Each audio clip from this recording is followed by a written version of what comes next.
I'm your host, Angela Bern. Welcome to Interviews with Friends and Enemies. We together are going to find out the answers to important questions that show us to us, ways to connect us rather than divide us. We're going to find out what we have in common with our enemies, and we're going to find out that we may have grave disagreements with our perceived friends. Buckle up, come along for the ride, be sure to connect with people, come together rather than divide. Let's start something.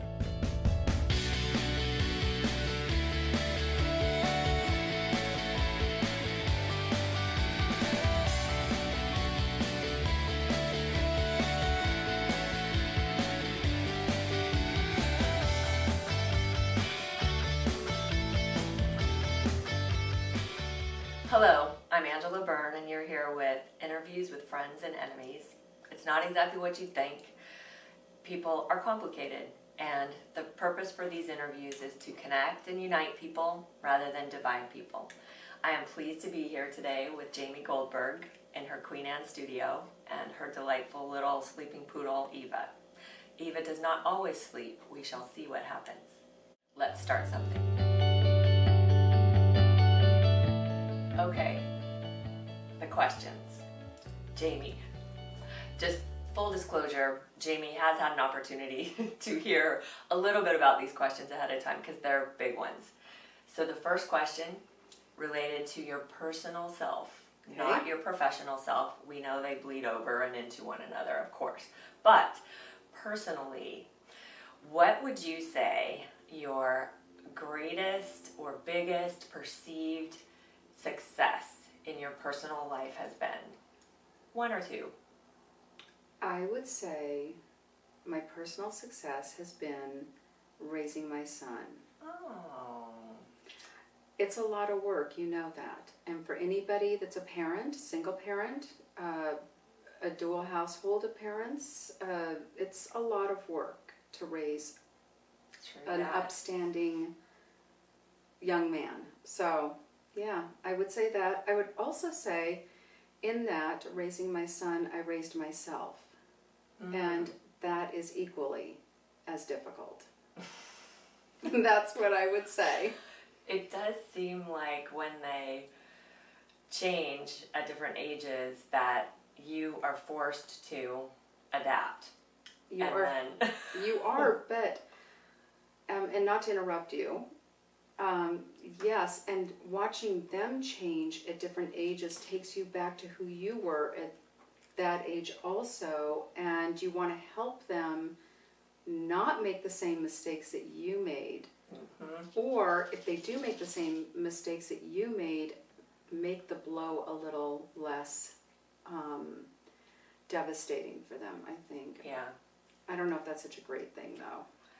I can definitely relate to all of what you're saying, and I would guarantee that any parent, mothers maybe especially, but I think fathers as well, and we shall see in our other interviews because that certainly is on my radar, the way that parents feel now about raising kids, because it does seem to be sort of crazy different compared to how our parents raised us. Wouldn't you say? Yeah, and is it better? Is it better? Is it, right. I mean, I made a lot of mistakes. I know you probably did too. And we found our way out of those mistakes. And by helping our children so much, is that actually beneficial? Right. Is it beneficial? I guess. Are they going to be weaker? Are they going to be weaker? Can they weather Getting all yelled the at? storms that we have weathered? And I don't know. I don't have the answers. I don't. I guess I just watch and I don't know. Yeah. Yeah. It definitely seems like while you're naming this as your success, that we both would identify with the pain and heartache that it takes, and to feel successful because your son is now a college man. He is. And so that's a big deal. It's huge. God. It's huge. And, you know, he's a smart man, he's a good man, he's a high quality individual, but I get scared for him And I don't even think my parents even knew I was alive when I was 19. Yeah. I was You were feral. I mean, I was doing my own thing. And did that make me successful? And I think you can ask yourself that same question. Am I successful because I was given so much freedom? I think that we don't know the answer. Right. Yeah, well, we can't We'll find know. out. Yeah, we'll find out the answer. Mm-hmm. Yeah. The history books will tell everyone about us. Yeah, I think so.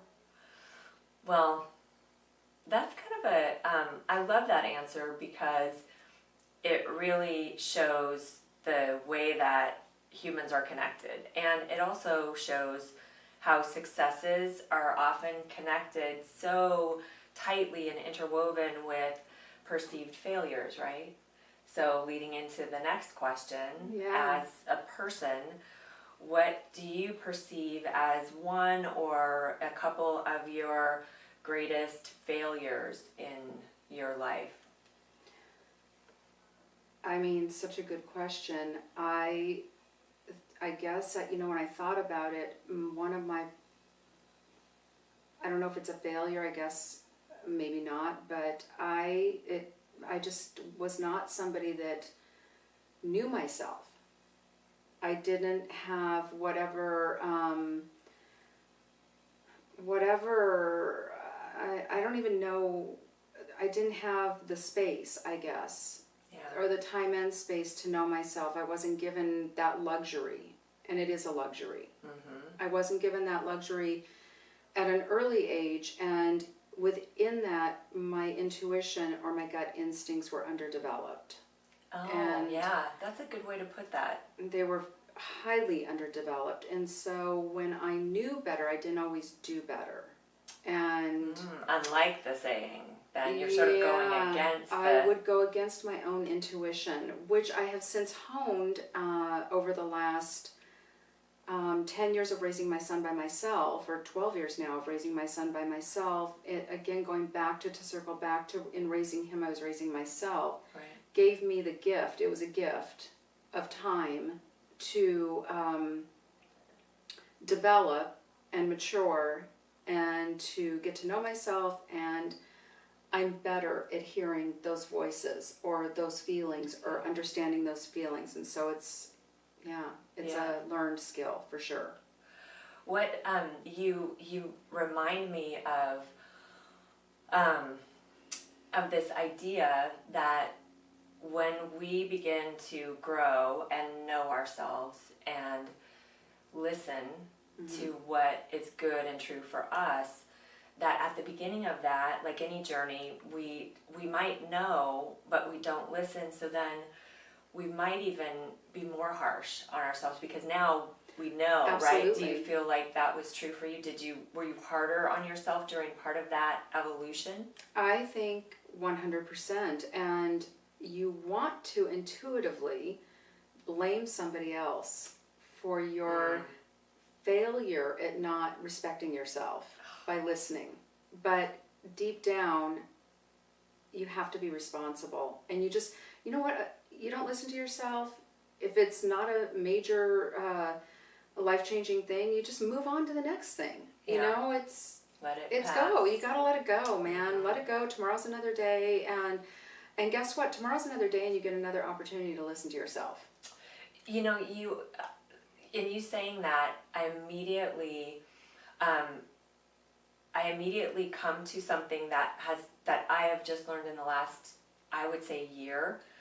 And it's from the Four Agreements, great book by Don Miguel Ruiz, about just forgiving yourself and forgiving other people. 100%. And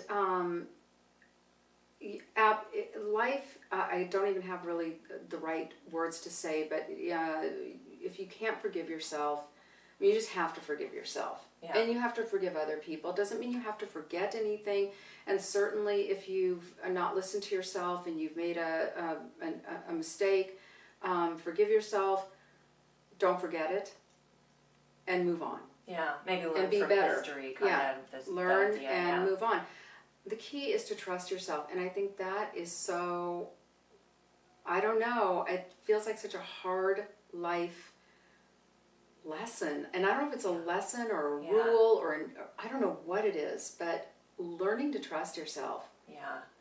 Well, that, thinking about that, when we think about how we grow up, what we learn, what we know, what we come with, and then what we kind of gather from our experiences, when we're trying to trust ourselves, which I agree with you that is big, and I feel that very strongly now in my life. Like, okay, can I trust myself? So being able to count on yourself would be a good way to, right? 100%. And so if you were, I like to use this exercise where I've got this person Yes. who's my best friend, who's really me, who has my best interest, and who I get to ask, okay, what should I do? Because this person who's me, Yeah. but knows better because I know better, but I haven't gotten there yet. And it's sort of interesting. It's like that exercise of asking your future self what they would advise your current self. Yes. Or going back in time. So I think trusting yourself and knowing yourself is something that we evolve into. I would love to think that our sons would know that sooner than us, and I don't know if it's possible.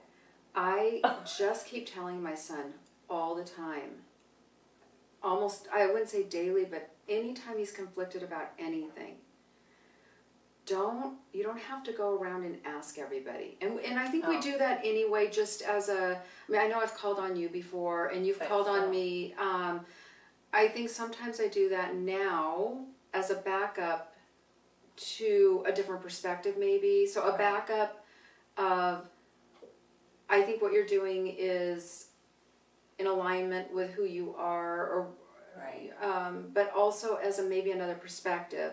Yeah. Yes, I think I'm backing you up, but have you thought of looking at it this way? Anyway, when it comes to my son, I tell him every day, or every chance I get, listen to your gut, because at the end of the day, you are your best friend. You are going to have to learn to be your best friend. You two are in it together. You're listen to your shadow. That's how it has to be. Yeah. Yeah. Yeah. Okay, I like it. I think that something that I know we share is both being women who have sons and who have had periods of time of being co-parents and times of being single parents, and that we each recognize that as being a great journey in life, right, to parent.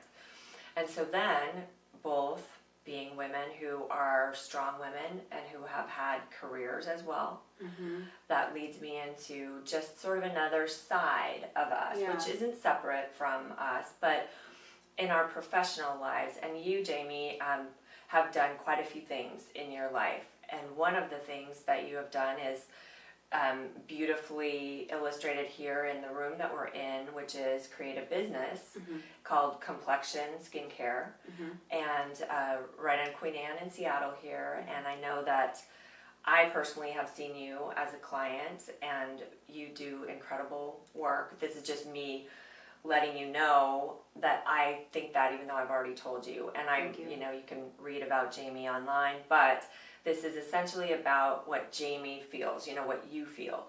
So professionally, within your aesthetics career, and even outside of it, because you've done quite a few things, what would you say professionally is a great success of yours in your perception? A great success. Well, I think having my own business. I think that I've worked for a lot of really shitty people, and I know you probably have at some point in your life too, and just being confident enough to at some point say, I don't want to work for anybody ever again. And I think that was huge for me. But I also, within my practice, I guess, and I don't know if I'm getting lost here in the question, but what I love about my practice and my business is to take care of somebody who has struggled with acne. Like, acne is my interest in my practice. One of your areas of expertise. It's my interest, and so I pour my heart into that part of my practice. And when I have successfully changed somebody's life that has been emotionally scarred from the acne. Yeah, not just the physical It's huge. manifestation. It is huge. And it stays with people, unfortunately. Then I feel a sense of huge gratification. Like, I don't even think, for me, it's not about the monetary part of it. It's all about really helping somebody else that at the end. So I don't know. Did I answer? I don't know if I got lost within the question. No, I mean, your greatest when you're the way that you perceive your greatest success, or one of your greatest successes, would be having your own business, as you mentioned, and then why you have your own business. So I mean, it's such a big catchphrase right now. What's your why? That I'm almost tired of it, honestly. Right. But really, there's a reason that it exists, and it's because why are you doing the thing you're doing? And so for you, and I've known this, that you are really compassionate with regard to how someone feels about their appearance and how it can plague a life. It can. You know, and then if you can help that, then you get to help someone sort of step out of that. Absolutely. Yeah. And so that's why I come to work. Yeah. That is why I come to work. And why I keep my practice. Yeah. Yeah. Right. Okay, so then we Yeah. get to, I mean, it's not really the other side of the coin, but, you know, it could be seen that way. So a perceived greatest failure in your business or professional life, in or outside aesthetics. I am going to circle back to, I think I've known probably for 25 years that I need to work for myself. And there were all these clues and all of these signals. And I just was terrified to do it. I was so scared of what I don't know. Yeah. So for anybody out there that's listening to this that gets anything, you know, that hopefully gets a lot out of this, the one thing I would say is, if you think you should work for yourself, don't be scared. I wish I would have done it 30 years ago, and I just wasn't confident about myself or my abilities. And I love working for myself. I don't really ever want to work for anybody again. Yeah. Do you think that you saw someone else working for themselves or in their own business, and you thought that couldn't be you, or was it the opposite, where you didn't see someone in their own business? Or I don't know if that played into it as you were growing up. So layered and such a good question, and I don't want to get off on this whole other tangent of this, but I was raised in a Jewish home where the men are very, very important, and very often, I don't want to say I didn't matter. Yeah. But as a woman, I had the good fortune of being born with a vagina, and so in a Jewish household, and I think like in many households, if you are a woman, I wasn't nurtured the same way. I was not, and I come from a long line of entrepreneurs, so entrepreneurship does not scare me. Yeah. It does not intimidate or scare me at all. I think the fact that I was raised to be a wife, to be a homemaker, to take care of my husband, to take care of my child, to take care of the home, and to be a good wife. I wasn't really raised. I was raised to be a businesswoman, in that my grandfather and my dad wanted me to understand the stock market and how it worked, and what are blue chips and how do you get dividends and blah, blah, blah. But I was really raised to be valued as a wife and a mother. Yeah. and not as a businesswoman. And so, and then our culture. So then you have that. Then you also have our culture that doesn't really like the idea of women earning an income, and doesn't really like the idea of women being bosses, being successful. As we've grown up, like in our, yes. Yeah, and so I forgot exactly where we were going with this little nugget. You're moving along with it perfectly, because it's you're speaking about how these ideas come about, how we are taught, who we are taught by, and what their beliefs are, and then how we take that on. And it can take us a while to, again, just like what you do for your clients, it can take us a while to shed that and step into. And I don't know if my generation can shed that. I know, completely. That's interesting, yeah. Because then you are perceived as masculine. Yeah. And so We've talked about such that, yeah. a strange, it's such a strange place to live. Right. It really is. As you were saying, we both have boys, and at this time in our world with the Me Too movement and the Time's Up, and quite frankly, as women, this is not a surprise to us. And and we have boys at slightly different ages, but just one boy each, and it feels like a very big deal to bring boys into the world as women, right? It does, and and it is definitely a huge topic, probably for another conversation. Huge. I'm thinking another specific show about maybe moms and sons. I think so. Dads and daughters. Yeah. Yeah, this world we live in. And we know now too, not we know now, but inclusion is a part of this this connection that I'm interested in. And so certainly talking with all parents, guardians, we have so many pictures of what a family looks like and what a parent parenting a kid looks like, right? Yeah. So, yeah. Okay, Jamie. Now, here's another good question. A question I love. Yes, tell me. Ask me. So now, because I think that by now the people listening have gotten to know a little bit about you in a deeper way, a little more about who you are as a woman and as a business owner, and you have told us that you have grown yourself up. Right. I've raised myself. So what is your relationship with yourself like right now? Yeah, I love this question.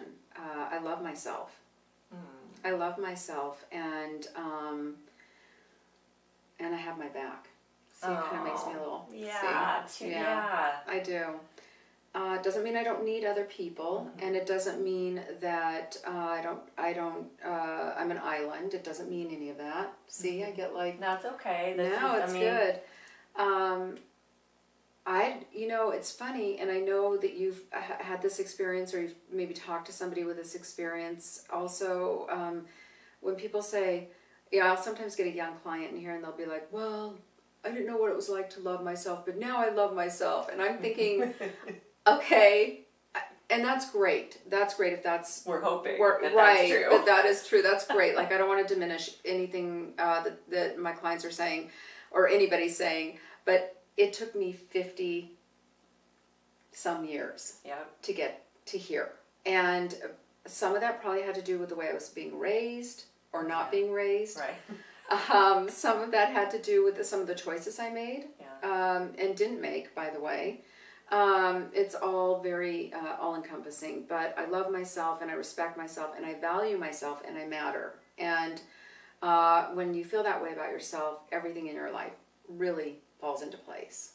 Yeah, I couldn't agree more. Yeah. And I find it fascinating that it takes so long to get there, or took so long for. It does. Because I'm in your same camp. I know you are.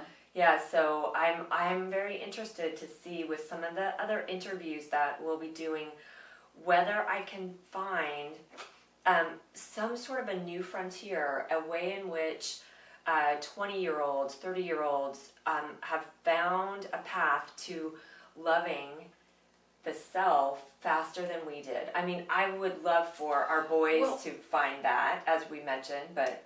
Don't you think, and I'll keep this super simple, not every kid is being raised like our kids. Meaning we're not raising our kids the same way, but not every kid has a healthy household. But I think in healthy households, and with parents that are seekers, I'm a seeker, I always want to know more. And parents that give a lot of, help your children find themselves and find their interests and help them be confident inside. We're not talking about an outside thing, which I think people get mixed up about. Like when I say I love myself through and through.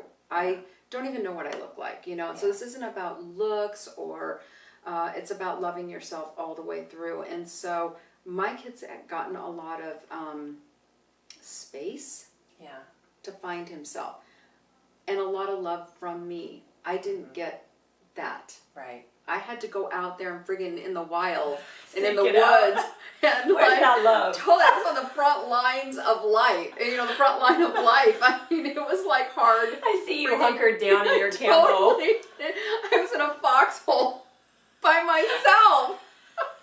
You know what they say about a foxhole? No, it's an old saying. It's kind of disgusting, right? I don't care. You probably grew up hearing it. A fox spells its own hole first. That would be the situation. I mean, anyway, so... Yeah, okay. Yeah. So right now, you, the relationship with yourself is loving. You love yourself, and that's a great... I mean, that's the answer that, that I think anyone could hope for. And, at different moments, we can feel a different way, but having that love inside for yourself is something that hopefully is not as transitory. Like, it's not shifting and changing with the tides. I'm just going to say one little thing. I know time is of the essence. I was thinking about this. I woke up this morning at like 2:45, and I was thinking about so many things. My dad has a saying, and I kind of hope my dad doesn't see this, but maybe if he does, it would be okay. My dad has said this thing for years. Well, if you have your education, no one can ever take that away from you. In this day and age, that is the biggest bullshit thing I have ever heard. And it is antiquated because I know so many people that have an education and they have a college degree and they are working jobs that they would not want to be working, or working jobs that they have chosen to work because they didn't like their education that they got. So I think if you have self-love, if you love yourself, That's and you like respect the yourself, education. yes, and no one can take it away from you. There it is. My dad told me, it might have been a generation of dads, I think it right? was a generational thing. It's like, shut up. Don't say it ever again. I heard it so many times too. It's why my dad agreed to pay for my education. It was, I think, the only reason. Yeah, because no one can ever take it away from you. And I'm willing to invest this because it can't be taken away. And then it's like, really? How about the self-love? God, why don't you send me to therapy instead? I know that wasn't a generation of self-love, which we love. No. We love them anyway. I mean, I'm saying that. You don't have to. I'm saying that, that's a part of what we try to get to, in my understanding, is forgiveness, acceptance, love of what came, because they did the best they could with what they had. Right. We'll just leave it at that. My kid's going to grow up and he's going to be, my mom always used to say, if you love yourself. I know. Now I wish I could just tell her, Mom, you know what? That's how it's going to be. It didn't help. It didn't help, I know. But anyway. I'll tell you what does help. It's all good. It's all good, Dad. If you see this, it's all good. Okay, so next I want to do sort of a fun thing. Sure, and, do it. We're going to do a series of questions that are one-word answer questions. Best of your ability to answer in one word. I know, this is hard for us who are very loquacious people. Okay. I'm going to reach off screen here. I'm going to grab my little clipboard because I do not have a memory. Fasten it up. Click, click. Okay. I do not have a memory that will allow me to memorize 30 questions right now. Okay. So, Jamie. Yeah. What is your favorite religion? Ooh. Don't do that. I'm Jewish and I love being Jewish. That is so many more words. Okay, One. Jewish. What is the first thing you do in the morning? Snuggle my dog. That's so many more words than Dog. one. Okay, perfect. Are you tidy or messy? Neither. Are you loyal? Very. What is your favorite animal? Poodle. What is your pet's name if you have one? Eva Charlotte. 2 words. That's okay. Okay, cats or dogs? Dog. The most dangerous thing you've done? One word. Had sex without a condom. Oh. How did I say that? Your favorite type of music?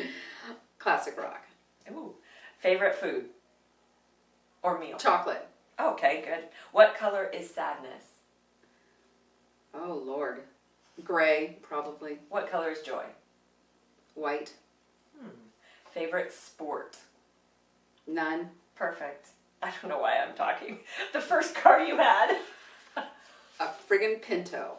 No, station wagon. Mercury. Mercury. A Woody. A Woody. Woody. Okay, do you prefer morning or evening? Evening. Favorite smell? Patchouli. You and I are not friends. Why? I have it on and you can't smell it? Oh, I can't. It must be some I sort love of special version. Yeah. Okay. Country you'd live in other than this one, which is the U.S., by the way. Wait, what did you just say? Country you'd live in other than this one. England. Okay. What are you afraid of? One word. Not having an answer, 1 word. Nothing. Okay. Favorite color? Black. Do you have a lucky number? Yes. And what is it? 8. Mine too. Okay. Favorite dessert? Chocolate. Who was your favorite teacher? Of all teachers you can think of. No one. Okay. How old were you for your first kiss? 13. She was mad. She wanted it to be her. 13. Your favorite thing about your first love? The way I felt. Do you meditate? Totally. How do you feel right now? Beautiful. Who is one of your favorite people? You. Okay, that wasn't staged. How many times a day are you afraid? Never. Nice. All right, folks. That concludes our 1-word answers. As you can see, it's tough. It is. It's meant to be challenging. So we have a ritual that we like to perform here on our show, and we've done it so many times because this is our first show. Right. But we have done it so many times. We have. We have shared meals together. However, many of my guests who I'll be interviewing in the future will not have been someone I shared meals with. In fact, the name of this series of interviews with friends and enemies, might suggest that I will be, yes, interviewing people who I might have perceived as an enemy, whatever that really means. So we're going to perform a little beverage ritual. And this is what I like to think of as a microcosm, a tiny way to know a little bit more in a different way about my guest, and also for me to take a risk. It won't be very risky today. No. But to share a drink with the guest, a drink of their choosing, and to know a little bit about why they've chosen this drink. Jamie, which drink have you chosen for our ritual? Well, I have chosen San Pellegrino. Shall we grab? I love San Pellegrino. I love the bottle. I love the blue. I love the little star. Mm-hmm. I love that has a large bubble rather than a small bubble. I love these little one-size drinks, but I like a big one typically. Mm-hmm. And I like them in the summer more than I like them in the winter. They're very thirst-quenching. Perfect. When did you first taste San Pellegrino? I don't even know. It was just in your blood. It was just... It was in your crib. It was in my life. It just was in my life. Yeah. Just been there. By the way, San Pellegrino is not a sponsor. No, not at all. We are unsponsored at this point, and maybe forever. And it is really my favorite. Okay. So, Shall we crack it? Yeah, it could spray people. We don't know what's going to happen. This is a part of what we love too, probably. Oh, see? Nice And it bubbles. doesn't spray. It didn't spray. Okay. Cheers, Angela. Cheers, Jamie. To a great season. Exactly. Aw, With I love friends, with friends and you. Enemies.